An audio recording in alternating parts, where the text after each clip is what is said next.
दोपहर के 1:30 बजे अपना उत्तराखंड लेकर हाजिर हूं मैं कंचन डोगरा नेगी और बड़ी खबर इस समय की आपको बताएंगे। सांसद अजय टम्टा के बयान से जुड़ी हुई बड़ी खबर है। अल्मोड़ा का दौरा उन्होंने किया। अल्मोड़ा और बागेश्वर जिले को गैरसैंण कमिश्नरी में मिलाए जाने पर इस फैसले का विरोध जो हो रहा है, इस पर अजय टम्टा ने कहा है कि अल्मोड़ा ऐतिहासिक नगरी है, इसका इतिहास चंद राजाओं से लेकर आज तक है। अजय टम्टा ने कहा है कि नए सीएम से इस बारे में बातचीत हो चुकी है, व्यवस्थाएं पहले की तरह रहने वाली हैं। आपको हम बता देते हैं कि त्रिवेंद्र सरकार ने गैरसैंण को कमिश्नरी का दर्जा दिया था, जिसके बाद से इस फैसले का अल्मोड़ा में विरोध हो रहा है। और अब अजय टम्टा ने दौरा किया और उन्होंने साफ कहा है कि व्यवस्थाएं पहले जैसी ही रहेंगी, किसी को परेशान होने की जरूरत नहीं है। नए मुख्यमंत्री तीरथ सिंह रावत से उनकी बातचीत हो चुकी है, इस पर पहले जैसी ही व्यवस्थाएं रहने वाली हैं।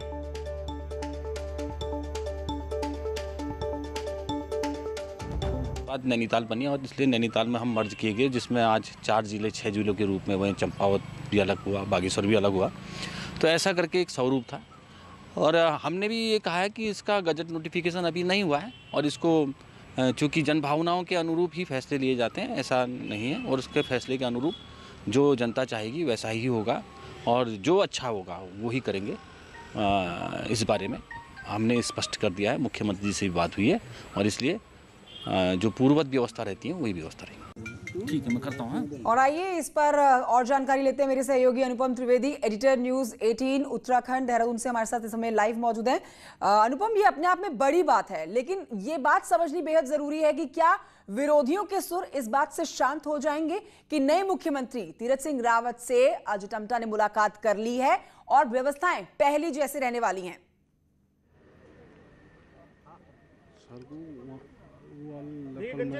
ये इशू जो था गैरसैंण में जो कमिश्नरेट बनाने का पूर्व मुख्यमंत्री त्रिवेंद्र सिंह रावत ने किया था, इसका शुरू से ही विरोध हो रहा था, ना सिर्फ कांग्रेस में बल्कि बीजेपी में। ये बात अलग थी, ना बीजेपी वाले खुलकर बोल रहे थे ना कांग्रेस वाले। और गौर करने लायक बात ऐसी है कि जैसे ही वो पूर्व मुख्यमंत्री हुए, अब बीजेपी खुल के ऑन रिकॉर्ड बोलने लगी। अभी आपने सुना कि अजय टम्टा ने कहा कि उन्होंने बात करी है सीएम से और इस मुद्दे में कोई फिलहाल नोटिफिकेशन नहीं होगा, इस फैसले को वापस ले लिया जाएगा। ये बहुत महत्वपूर्ण बात है कि ये पहले बार को बीजेपी का नेता बोल रहा है ऑन रिकॉर्ड। तो ये इशू नहीं तो बीजेपी को आने वाले इलेक्शंस में नुकसान दे सकता था और इस बात को बीजेपी विधायकों ने लगातार अपने नेताओं को कम्युनिकेट किया था। अब इसमें खास बात यह है कि अब कांग्रेस के नेता भी बोलने लगे हैं। कल leader of opposition Indira Hridayesh ने भी कहा कि वो इस फैसले के खिलाफ है और ये बिल्कुल कुमाऊं को इस तरीके से एक हिस्से को तोड़ के अलग से कमिश्नरेट नहीं बनाना चाहिए। ये सेंटिमेंटल इशू है। गोविंद कुंजवाल है पार्टी के सीनियर विधायक, उन्होंने भी ये बोला है। और अब अजय टम्टा का बयान, जो कि अल्मोड़ा लोकसभा से एमपी हैं, तो उनका बयान अपने आप में बहुत महत्वपूर्ण हो जाता है कंचन। और देखिए, आप खुद बता रहे हैं क्योंकि आप नजर बनाए रखे हुए हैं इस खबर पर, ऑन रिकॉर्ड इस बात को कहना अपने आप में बड़ी बात है, लेकिन विरोधियों को शांत करना, अनुपम, क्या इतने भर से काफी होगा? इतने भर से तो शांत होने वाले नहीं है।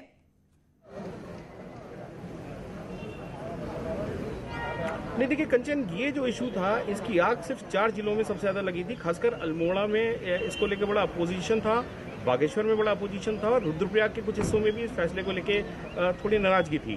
और कम से कम अगर ये होता है, इसका नोटिफिकेशन सरकार नहीं करती, नई सरकार नहीं करती है और इसको स्टैंडर्ड स्टिल ठंडे बस्ते में डाल देती है, तो मुझे लगता है काफी हद तक बहुत सी चीजें सेटल डाउन हो जाएंगी। और जो एक बड़ा एक बवाल हो सकता था, जो इनको पॉलिटिकल रूप से नुकसान दे सकता था बीजेपी को, उसको कहीं ना कहीं थामने की जरूर कोशिश की जा रही है। कंचन, इस तरीके से लगता है जो एमपी ने बोला है अपनी स्टेटमेंट में। तो हम मान सकते हैं अनुपम कि आने वाले समय में इस संदर्भ में एक बड़ा फैसला, एक बड़ा कदम सरकार की तरफ से उठाया जा सकता है? जी देखिए, अभी कुछ देर पहले मेरी बीजेपी नेताओं से बात हो रही थी। वो कहते देखिए, इसमें क्योंकि नोटिफिकेशन होना था, घोषणा एक हो जाती है, उसके बाद नोटिफिकेशन करती है सरकार। तो कह रहे जाहिर तौर पर नोटिफिकेशन नहीं होगा, इसकी अंडरस्टैंडिंग बन चुकी है। तो नोटिफिकेशन नहीं होने का मतलब है कि उस घोषणा पर अब अमल ही नहीं होगा, तो इसमें सरकार आगे बढ़ेगी ही नहीं। तो फिर आगे की अब कोई कंट्रोवर्सी जो हो सकती थी, अब उसको थामने की कोशिश बीजेपी सरकार करती हुई दिख रही है यहाँ पर। कंचन, आपको क्या लगता है, आप नजर बनाए हुए हैं शुरू से इस मसले के ऊपर, हम इसमें आने वाले समय में क्या अपडेट देख सकते हैं? आपका विश्लेषण क्या कहता है अनुपम इस पर? देखिए, जो कई मामले थे, जो पुराने मुख्यमंत्री थे अपने त्रिवेंद्र सिंह रावत, उनकी सरकार के खिलाफ कई मामलों को लेकर अपोजिशन हुआ था। देवस्थानम बोर्ड एक था, एक शराब फैक्ट्री का मामला हुआ था देवप्रयाग में, वो एक था, और ये जो ताज़ा मामला था गैरसैंण कमिश्नरेट में कुमाऊं का एक हिस्सा मिला के और गढ़वाल का कुछ हिस्सा मिला देने के और नई एक कमिश्नरी खड़ा कर देने का, इसका बहुत व्यापक विरोध हुआ था। तो ये पहला बड़ा फैसला होगा जिसमें कि सरकार ने अपनी पहली सरकार के अगर कदम को आगे नहीं बढ़ाती है, उसको ठंडे बस्ते में डाल देती है। तो मुझे लगता है कहीं ना कहीं इसमें बीजेपी कैडर को भी और आम लोगों को भी थामने की और उनको खुश करने की कोशिश के तौर पे इसको देखा जाना चाहिए। कंचन, ठीक है, अनुपम द्विवेदी आपका बहुत शुक्रिया हमारे साथ हमारे एडिटर न्यूज़ 18 उत्तराखंड उत्तर प्रदेश देहरादून से अनुपम त्रिवेदी जुड़े हुए थे। बहुत महत्वपूर्ण जानकारी इस पर दे रहे थे कि एक बड़ा ये फैसला, और इसी के ऊपर अजय टम्टा ने नए मुख्यमंत्री से मुलाकात भी कर ली है और कहा है कि व्यवस्थाएं पहले जैसी ही रहने वाली हैं। बीजेपी के प्रदेश अध्यक्ष मदन कौशिक ने आज देहरादून में शहीद स्थल पर जाकर शहीदों को श्रद्धांजलि दी है। हम आपको दिखाते हैं तस्वीरें और आपको बताते हैं कि मदन कौशिक ने संकेत दिए हैं कि सीएम तीरथ सिंह रावत सल्ट छोड़कर किसी और विधानसभा सीट से चुनाव लड़ सकते हैं। तो सल्ट को अगर छोड़ दिया जाए तो किसी और विधानसभा सीट से तीरथ सिंह रावत चुनाव लड़ सकते हैं, और उन्होंने कहा कि सल्ट उपचुनाव पर पहला फोकस होने वाला है। इसके लिए एक 3 सदस्यीय कमेटी भी बनाई गई है जिसमें यशपाल आर्य, धन सिंह रावत, प्रदेश महामंत्री सुरेश भट्ट शामिल हैं।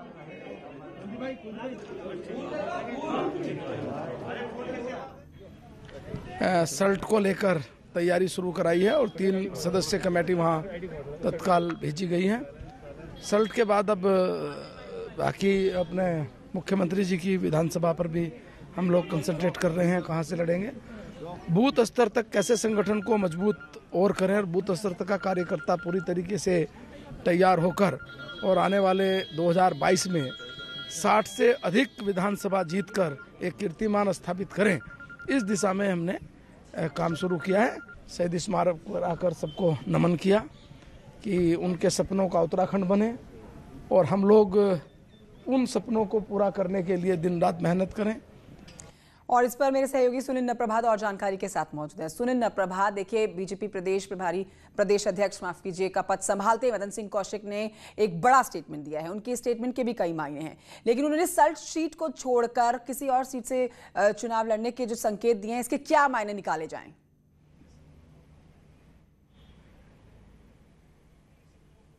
देखिए कंचन, अभी तक कयास लगाए जा रहे थे कि तीरथ सिंह रावत के मुख्यमंत्री बनने के बाद वो कहां से चुनाव लड़ेंगे, और एक कयास लगाया जा रहा था कि चूंकि सल्ट में उपचुनाव होना है तो तीरथ सिंह रावत सल्ट से उपचुनाव लड़ सकते हैं। लेकिन जिस तरह से मदन कौशिक ने आज ये बात साफ की कि सल्ट के उपचुनाव के लिए 3 सदस्यीय कमेटी बना दी गई है, पहला फोकस सल्ट पर होगा और उसके बाद देखा जाएगा कि मुख्यमंत्री कहां से चुनाव लड़ेंगे। ठीक इसी तर्ज पर राज्य मंत्री धन सिंह रावत ने भी न्यूज़ 18 को बयान दिया है कि आम चुनाव 2022 के विधानसभा चुनाव में जाने से पहले बीजेपी को 3 उपचुनाव लड़ने, सल्ट विधानसभा का, मुख्यमंत्री किस विधानसभा से चुनाव लड़ेंगे दूसरा, और तीसरा मुख्यमंत्री के कारण खाली हुई पौड़ी गढ़वाल संसदीय सीट का। तो ये तस्वीर लगभग साफ हो चुकी है कि सल्ट से मुख्यमंत्री तीरथ सिंह रावत चुनाव नहीं लड़ने जा रहे हैं। अब वो किस विधानसभा से चुनाव लड़ेंगे, किस क्षेत्र का वो चयन करते हैं, ये अभी बीजेपी का कोई भी नेता बोलने को तैयार नहीं है। लेकिन ये तय बात है कि सल्ट से अब मुख्यमंत्री तीरथ सिंह रावत चुनाव नहीं लड़ेंगे। जी ठीक है, ये बात अब तय हो चुकी है। सल्ट सीट से मुख्यमंत्री तीरथ सिंह रावत चुनाव नहीं लड़ने वाले हैं। लेकिन सुनील नप्रभात, क्योंकि आप नजर बनाए हुए हैं इस खबर पर, तो आप आगे भी इसके ऊपर फोकस रखिए अपना, और जैसे ही कोई अपडेट आप तक पहुंचे आप हमारे दर्शकों को जरूर बताइए। शुक्रिया आपका जानकारी के लिए। और अब आगे बढ़ते हुए आपको बताएंगे अपना उत्तराखंड में कि पहली बार मंत्री बने हुए हैं गणेश जोशी, जिन्होंने पूर्व सीएम बीसी खंडूरी के साथ मुलाकात की है। दिखाते हैं आपको उनकी आवास के दौरान मुलाकात की तस्वीरें। आशीर्वाद उनका लिया गया खंडूरी जी का, और इस मौके पर बीसी खंडूरी ने न्यूज़ 18 से भी खास बातचीत की। उन्होंने कहा कि सरकारें तो आती जाती रहती हैं, जनता लोगों को बनाती है तो बिगाड़ती भी है। ये क्षणिक चीजें हैं, और आज मंत्री बन गया, कल संतरी भी नहीं रहूंगा, इस चक्कर में नहीं रहना चाहिए, ये खंडूरी जी ने कहा है। अपना काम ईमानदारी से करना चाहिए। लोग सब समझते हैं कौन अपना काम ईमानदारी से कर रहा है और कौन अपने स्वार्थ के लिए काम कर रहा है। वहीं आपको बताएं कि मंत्री गणेश जोशी ने भी कहा कि अपना काम वो पूरी मेहनत, लगन और ईमानदारी से करेंगे। नहीं, ऐसा देखिए, सरकार आती है जाती है और जनता भी जो है लोगों को बनाती है बिगाड़ती है। ऊपर ले जाने में ज़्यादा देर नहीं लगाती तो नीचे गड्ढे में डालने में क्या, और ऊपर से सीमेंट लगा के ज़्यादा देर नहीं लगाती। तो ये तो क्षणिक चीज़ें हैं।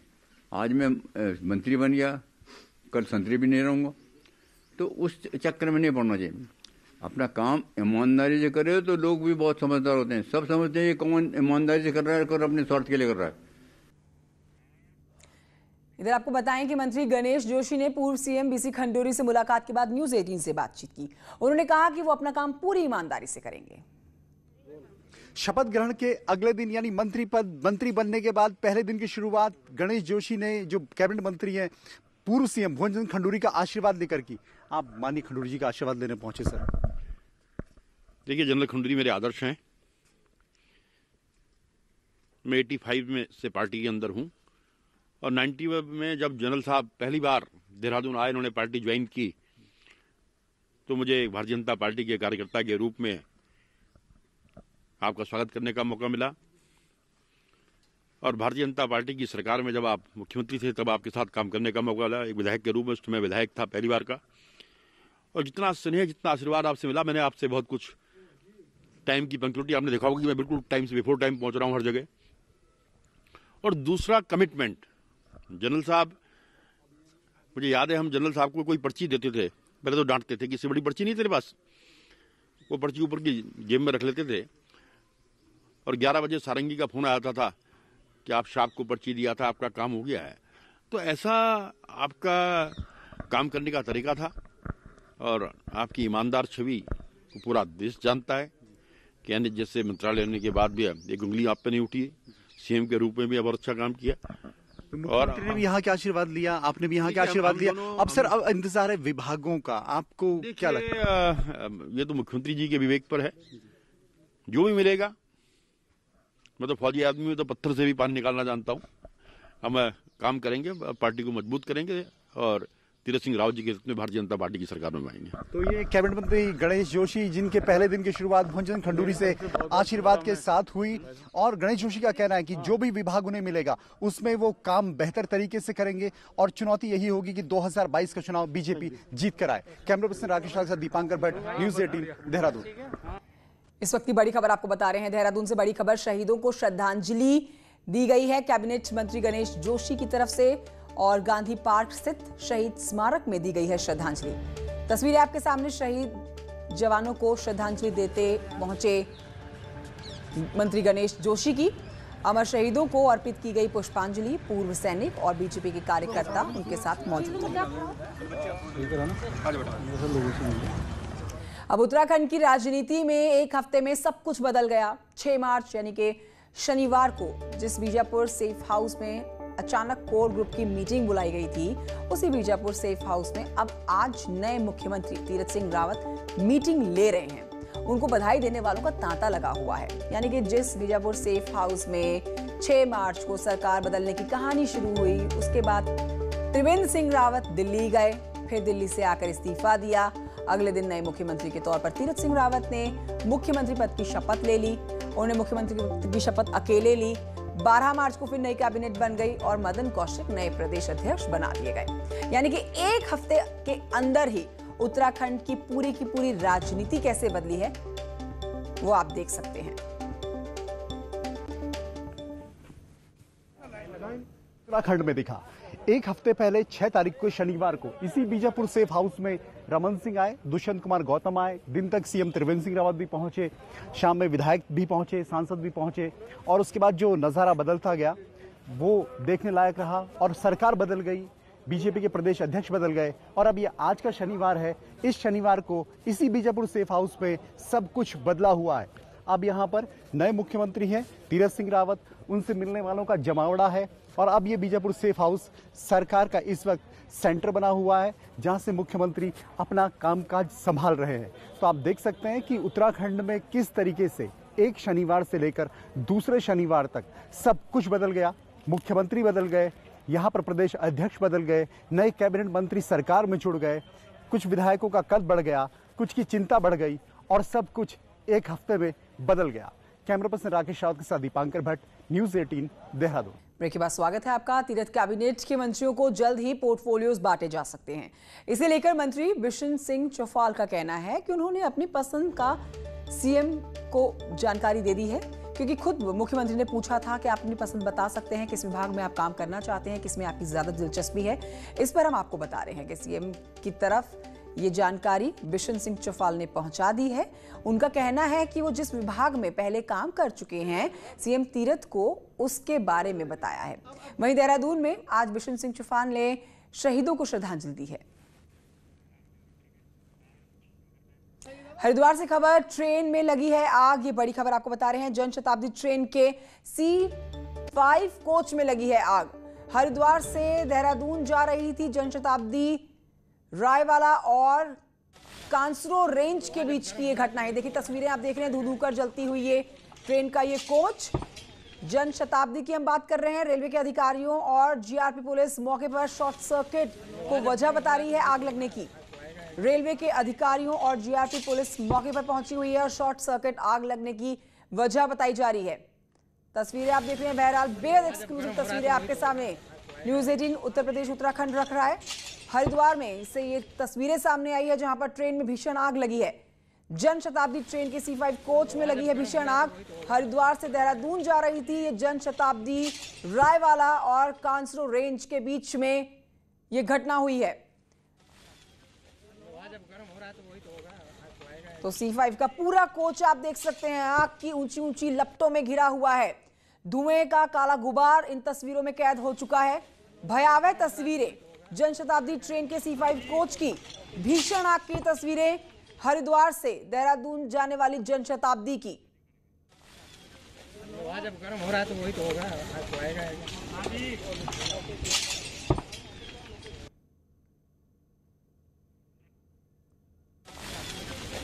जब गर्म हो रहा है तो वही तो। पुलकित मेरे सहयोगी और जानकारी के साथ मौजूद है। पुलकित, क्या आग अभी भी लगी हुई है? पुलकित हमारे सहयोगी हैं हमारे साथ मौजूद और जानकारी के साथ। पुलकित, आप तक आवाज पहुंची है तो जल्दी से बताइए कैसे ये आग लगी है और क्या आग अब भी लगी हुई है या काबू पा लिया गया है? जी बिल्कुल, देखिए करीब दोपहर 12 बजे की ये घटना है जब शताब्दी एक्सप्रेस दिल्ली से देहरादून की ओर जो चलती है वो हरिद्वार स्टेशन को क्रॉस करके देहरादून की ओर जा रही थी। तो वन की कांसरो रेंज और रायवाला के बीच में ये घटना जो है घटी है। शॉर्ट सर्किट आग लगने का कारण बताया जा रहा है। मौके पर तभी रेलवे की टीम ने इस C5 कोच को, जिसमें आग लगी है उस C5 कोच को बाकी ट्रेन से अलग कर दिया गया और उसके बाद आग बुझाने के लगातार प्रयास किए जा रहे हैं। फिलहाल फायर की जितनी भी टीमें हैं मौके पर मौजूद हैं और आग पर काफी आग को बुझाने का प्रयास किया जा रहा है। फायर ब्रिगेड की टीम मौके पर पहुंची है। पुलकित शुक्ला हमारे सहयोगी जानकारी दे रहे थे। बहुत शुक्रिया आपका पुलकित, जानकारी देने के लिए।